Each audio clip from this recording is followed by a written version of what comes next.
Hi, Zizaran here with a quick video for Diablo 4, and I'm getting a lot of questions about what I'm playing, so I wanted to make a quick overview about what I'm playing. This isn't really a full build guide because, well, it's my first time playing the game, so it's not going to be fully min-maxed, and especially the Paragon board is something I'd probably make fun of if this was a PoE build, right? There would probably be like more optimal pathing. We're in the middle of the race right now, and yeah, I just wanted to go over what I'm doing right now.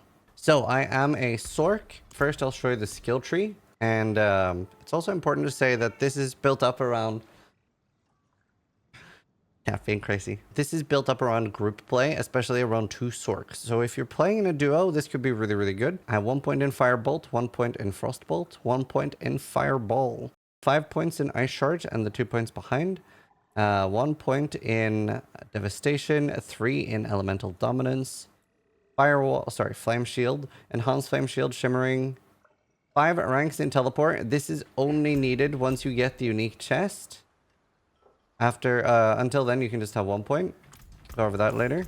You don't need a point in Ice Armor, but if you don't have any points from your gear, then you do need 1 point there. You don't need any other things behind it. Frost Nova, you want 5 levels in this, and you want loads of plus skills to that, and you want the Vuln, Mystical Frost Nova. Here in Conjuration, we have 3 in Precision, 3, 3, 3. These are pretty important.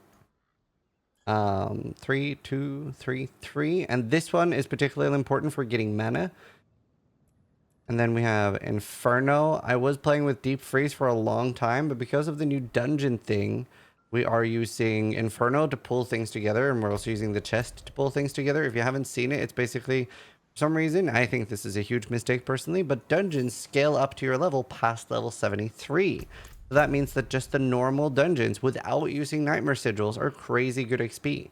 So people have found like 3 or 4 different dungeons that are better than anything else, which I called out in my video. I was like, this is a big problem with scaling, right? Something will just be miles better than the other content. Now they could have solved this in 2 ways. They could have had that you can't reset dungeons at all. You can still make a new dungeon by making a new group or by re-logging in single player. So we still have a lot of ways to reset dungeons and just running between 2 as well. And obviously just spamming the dungeons, and you can find in several, there's just a big meaty part that's a lot more XP without killing the boss, etc. If all you want is experience, you are missing out on a few things like upgrading your glyphs. But yeah, it's not the end of the world. So that's a bit sad. In my opinion, it should stop at level 73, and then you have Nightmare Sigils from 73 to 100. That makes a lot more sense. And that's the equivalent of maps if you're a Path of Exile player. But that is not the case, so we were just spamming that dungeon. As you can see here in the background, we're just running, pulling everything together, clearing, and then making a new group. So I'll hover over my gear real quick. I've been focusing on cooldown reduction, life, lucky hit, crit.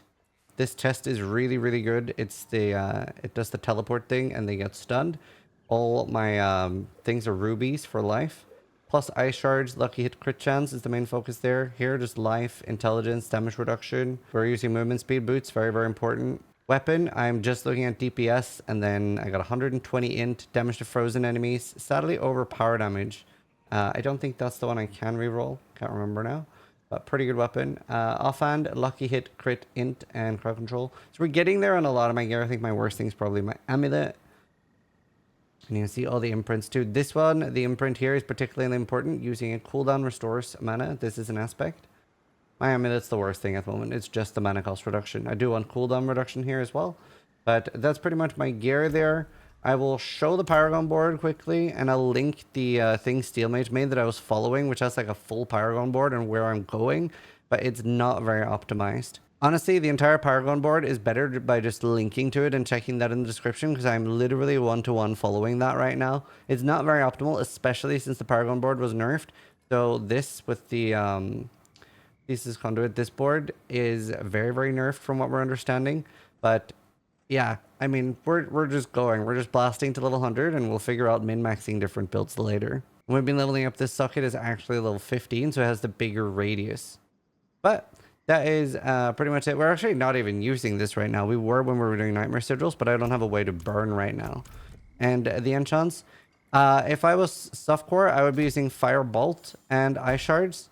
But that's for the fact that that makes everything burn. But we're using Flame Shield and Ice Shards. And just a quick tip, if you don't know, you can keybind your Scroll of Escape Very, very important for hardcore players. There. So I have that on mouse button 5. It basically becomes better than a logout macro in Path of Exile, so make sure you do that. Other than that, remember to drink your elixirs, enjoy, and I hope this like quick overview helps. I know it's not a full guide, but at least you have something. So thanks for watching. Sub if you liked the video, but more importantly, try to die less than I do.